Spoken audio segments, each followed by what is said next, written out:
Hello and welcome to the CoffeeMTG channel, where today we're going to be taking a look at my top 5 picks for black cards coming out of the new Magic the Gathering set Phyrexia All Will be One.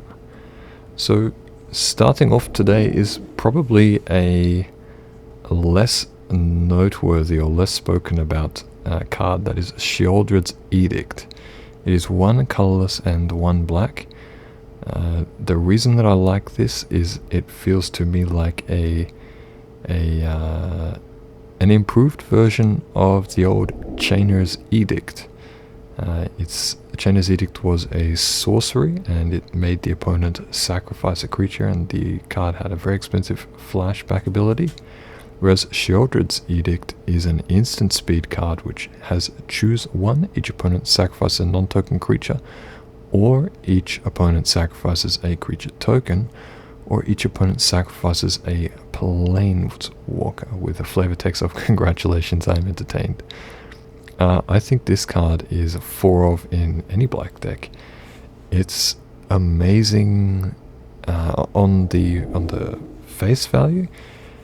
It appears weaker because it's not targeted, but I absolutely don't agree that it's weaker. I think you've got a great targeting ability through the fact you can choose one of those elements. You can specifically target a token or a non-token creature, or you can't target, but you're going to be able to nominate the type of permanent that you will be removing, and your opponent is sacrificing it. So there's a lot of cards that are coming out in this set that are giving indestructibility counters, which will be ineffective against this. Hexproof will also be ineffective against this, as the opponent is nominating what they sacrifice. So, I mean, this is just fantastic.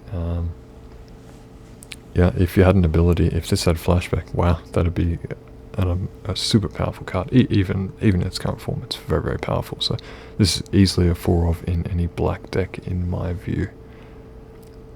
And moving on, we now have Black Sun's Twilight. It is 1 black and X colorless mana, instant card. Up to 1 target creature gets -X/-X on turn. And if X is 5 or more, return a creature card, so not the creature you destroy, but a creature card with mana value X or less from your graveyard to the battlefield tapped.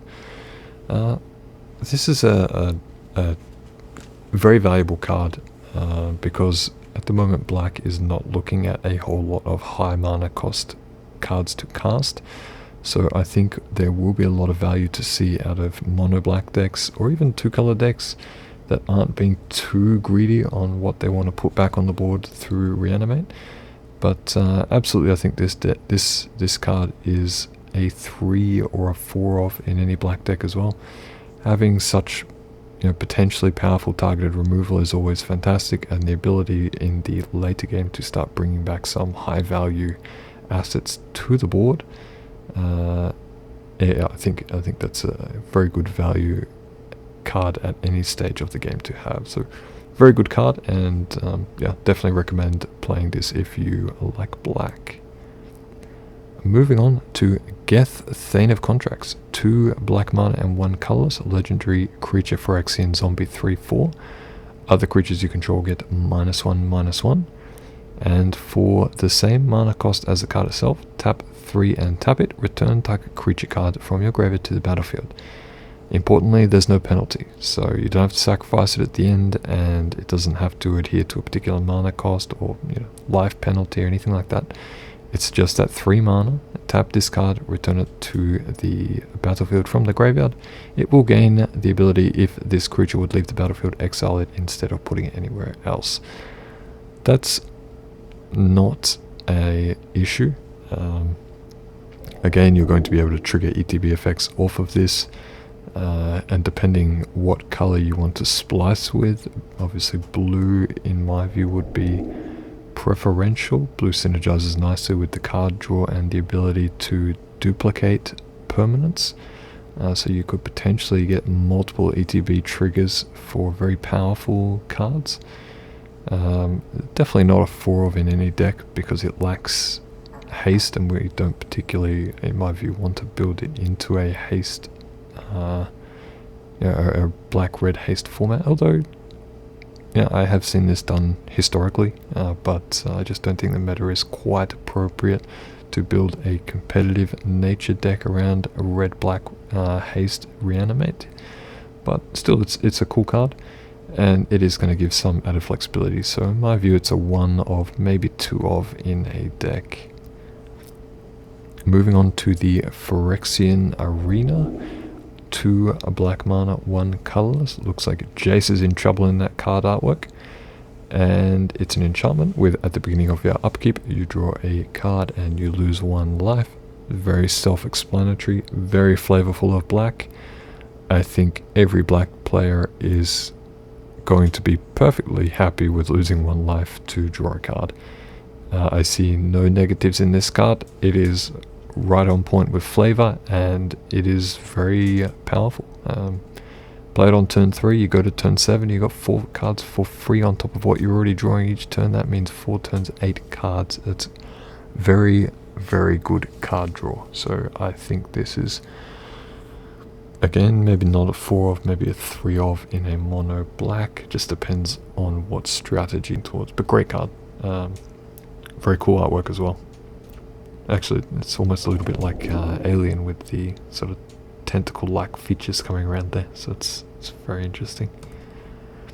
On to the 5th card, the Phyrexian Obliterator, 4 black mana, creature Phyrexian Horror 5/5 trample, and whenever a source deals damage to Phyrexian Obliterator, that source's controller sacrifices that many permanents. This is a 4 of in a deck, I would have to say, because this as a blocker, it's going to put the opponent in a precarious position to attack you with anything that's greater than a 1/1. It's cost effective at 4 mana for 5/5 with trample. The fact that it has trample, you could probably give it toxic through 1 or 2 spells to make it a little bit more threatening. It's just a very flexible, good value single drop card, and yeah, I recommend playing this one as well. 3 or 4 of in a black deck. I wouldn't, it's early days in the meta when this set is launched on MTG Arena, so I wouldn't immediately run off and craft 4. I'd just play test around the 2 or 3 to get a feel for the card, and also get a feel for how the meta is developing. But yeah, it definitely feels like this could be a candidate for 3 or 4 in a mono black deck, certainly. And as always, black has some pretty cool artwork, so that sums up black. I was expecting we could have some more reanimate style utility coming out of black with this release. I don't really think we found it. I think we found some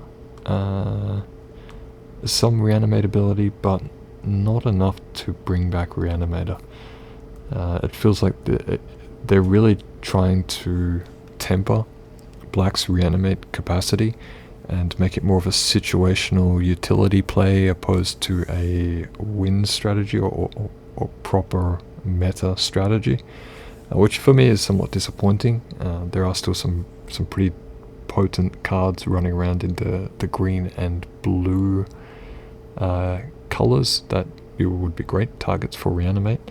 So it's a shame that it's seemingly not quite there yet, because reanimate is one of my favorite archetypes. But who knows, I think I will try building a reanimate deck anyway, see if it can be, I know already it won't be mythic competitive, but let's see if it can get us anywhere near diamond.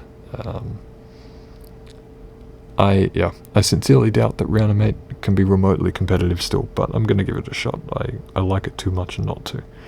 Okay, that wraps up black. Thanks very much for your time. Have a good day. And if you have any comments on my top 5 or on the video itself, please give me some feedback. It's always appreciated. Cheers. Bye-bye.